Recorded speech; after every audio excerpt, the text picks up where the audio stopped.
Souvent, aujourd'hui encore, des missionnaires, des prêtres, des évêques, des religieux, des religieuses et des fidèles laïcs sont persécutés parce qu'ils sont des disciples du Christ. C'est ce que rappelait Benoît XVI encore récemment, des violences antichrétiennes que le Parlement européen a lui-même dénoncées dans une récente résolution.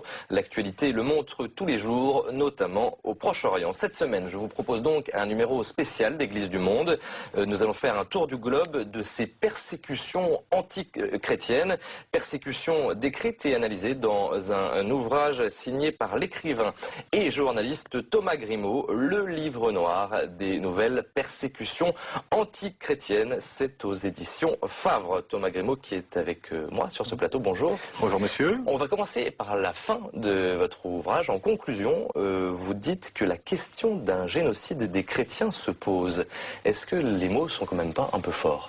Alors, en France, effectivement, les mots peuvent paraître un petit peu forts, enfin le mot de génocide, parce que le terme de génocide est quand même plutôt réservé dans les médias à la Shoah. Ceci étant dit, si l'on prend les définitions du terme de génocide, ce qui montre qu'il y a génocide ou non vis-à-vis d'une population, on constate alors que ce sont les viols, la famine, la destruction, l'assassinat, l'emprisonnement pour une raison particulière, bien évidemment, d'une catégorie de la population, eh bien on constate qu'on peut se poser la question. Je n'y réponds pas, mais je pose la question. Vous ouvrez sur ce terrain-là. Exactement.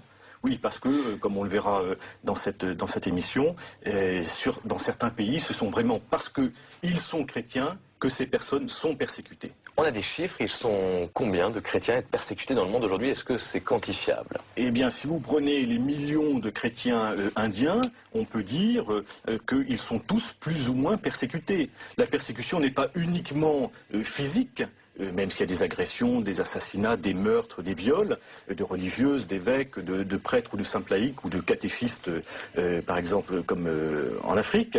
Mais la persécution est aussi législative, administrative, fiscale, sur les carrières, les possibilités de carrière professionnelle dans l'armée, dans les gouvernements, dans la police, enfin dans tous les métiers. Ce ne sont pas que des assassinats. Non, les assassinats sont comme le couronnement de la persécution. 21 prêtres et religieux ont été tués l'an dernier. Ça fait beaucoup. Comment vous analysez ce chiffre? Alors ça, ce sont les chiffres de la très bonne agence Fides, qui chaque année publie donc une liste d'évêques, prêtres, religieuses et laïcs engagés morts sur le terrain. Alors, cette liste est bien évidemment vraie, parce que tout est vérifié par Fides, mais elle ne tient pas compte des immenses persécutions au quotidien que je décris.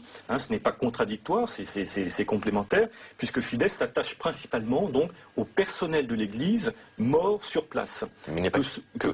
Il n'y a pas que sur le terrain. Non, il n'y a pas que. Loin de là, malheureusement. Alors vous parlez, ce qui est intéressant dans votre livre, de nouvelles persécutions. En quoi elles sont nouvelles, ces persécutions? Alors, selon moi, les persécutions ont toujours existé dans l'histoire du christianisme. Il y a eu les saints innocents, on vient de fêter Noël, Saint Étienne, premier martyr, et ainsi de suite. Néron a voulu tuer un certain nombre de personnes. Bon. Plus récemment, le père de Linaire a été égorgé, par exemple, en Belgique. Il y a eu les militants d'Act Up qui sont rentrés dans la cathédrale de Paris, qui ont commis un acte profanatoire. Ça fait partie des persécutions aussi? C'était quand même dirigé d'abord contre des chrétiens. Bon.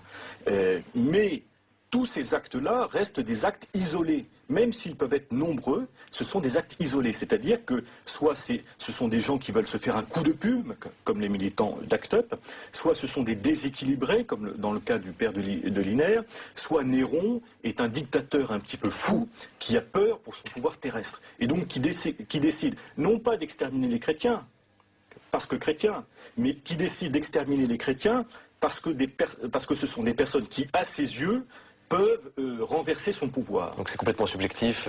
Voilà, c'est complètement subjectif. Maintenant, on constate que dans différents endroits du monde, la persécution est voulue. Donc devient institutionnelle. Elle devient institutionnelle, elle est promue par des partis politiques qui sont au pouvoir, comme dans certains États de l'Inde avec le BJP par exemple, ou qui sont des lobbies puissants, comme le BJP dans d'autres États, comme le Hamas en Israël ou en Palestine, comme les frères musulmans en Égypte, et ainsi de suite, et ainsi de suite. Voyez-vous ? Mais il n'y a pas pour autant une internationale des persécutions contre les chrétiens. Non, selon moi, non. Bon, peut-être que certains vont dire que oui, mais selon moi, non, parce que l'islamiste, Ben Laden ou autre, persécute le croisé pour ses raisons propres, tandis que le Sri Lankais extrémiste bouddhiste persécute pour d'autres raisons. Alors je ne pense pas que ces gens-là aient des connexions entre eux. Alors si quelqu'un prouve qu'il y a des connexions, ça m'intéresse pour un prochain livre. Qu'il vous appelle. Voilà. Alors persécutions qui, selon vous, ont trois sources, le communisme, l'islamisme, on va y revenir tout à l'heure, et puis ça m'a surpris, vous en avez déjà parlé, les fondamentalismes bouddhistes et hindouistes, comme en Inde. On est loin de cette image d'Épinal de l'Inde de Gandhi, puisqu'en Occident, l'hindouisme ou le bouddhisme sont plutôt bien vus. Plutôt amélioratif. Oui, ils sont bien vus. Et je cite des évêques sur place qui notent cette différence entre les missionnaires bouddhistes pour le Sri Lanka, qui partent en Europe ou en Occident prêcher la tolérance et qui, une fois revenus dans leur pays, prêchent l'intolérance vis-à-vis des chrétiens. Donc je m'appuie aussi sur un certain nombre de citations, soit d'évêques, soit de journalistes, soit de grands reporters, soit d'institutions internationales. Il y a selon moi effectivement trois grandes sources de persécution nouvelles, c'est-à-dire étatiques, réfléchies, voulues, programmées. Vous avez raison, hindouisme et bouddhisme extrémiste en Inde et au Sri Lanka. Je précise bien sûr que tous les hindouistes, tous les hindous, ne sont tous pas les évidemment bouddhistes ne sont pas des tueurs de chrétiens. En Inde, parce que pas de partout non plus, les persécutions chrétiennes ne sont pas le quotidien de tous les Indiens. Alors en Inde, il faut toujours distinguer les persécutions habituelles, c'est-à-dire qu'il y a un déséquilibré qui va vouloir écraser en voiture une religieuse parce que religieuse, identifiée comme religieuse, et puis tout ce qui est institutionnel. Donc dans certains États, comme l'Orissa, par exemple, qui est malheureusement à la pointe de l'actualité avec les dizaines d'églises brûlées ces derniers jours, avec des dizaines de chrétiens bastonnés ces derniers jours, avec quelques morts de chrétiens aussi ces derniers jours, dans l'Orissa par exemple, avec d'autres États à côté, Jakarta par exemple, bon, Jardiland, il y a un parti politique, ou plusieurs, mais on va prendre le BJP qui est le principal, qui soit est au gouvernement local, soit est dans l'opposition locale. Mais qu'il soit dans l'opposition locale ou au gouvernement local, il entend faire pression ou faire voter des lois, notamment les lois anti-conversion.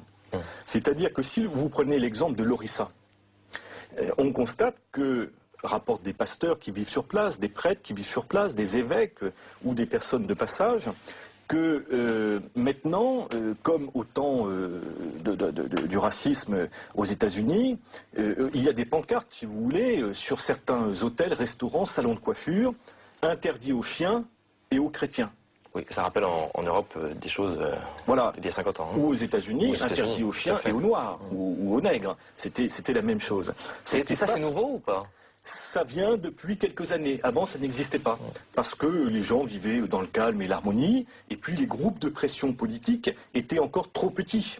Maintenant, quand ils représentent 20, 40, 50%, 60%, eh bien, ils se sentent suffisamment forts pour faire avancer un certain nombre de lois. Il y a eu un sanctuaire marial très important au Sri Lanka qui a été bombardé. Est-ce que c'était uniquement parce qu'il était chrétien, ou est-ce que c'est un incident de tir? On ne sait pas. Donc on ne sait pas si c'est une nouvelle persécution institutionnelle. En revanche, ce que dit le prêtre à propos des lois anti-conversion, on retrouve les similaires en Inde avec le BJP dont je parlais. Mais on retrouve aussi dans d'autres pays. Eh bien, cette loi anti-conversion, elle est directement antichrétienne et elle est institutionnelle. C'est l'État qui va signer la loi. Donc là, on est vraiment dans le cadre des nouvelles persécutions que j'étudie tout particulièrement. Cette loi, concrètement, consiste à dire, et sur le papier, j'y souscris, c'est très beau, il est interdit d'enregistrer une conversion, pas une confession, une conversion forcée. C'est très bien, tout le monde souscrit à ça. Mais concrètement, ça ne s'applique que dans le cas où, alors là, un bouddhiste, en l'occurrence au Sri Lanka, ou un hindou en Inde, se convertirait à quoi? À l'islam? Non. À la religion sikh, on ne peut pas se convertir, mais peu importe. Non, uniquement au christianisme.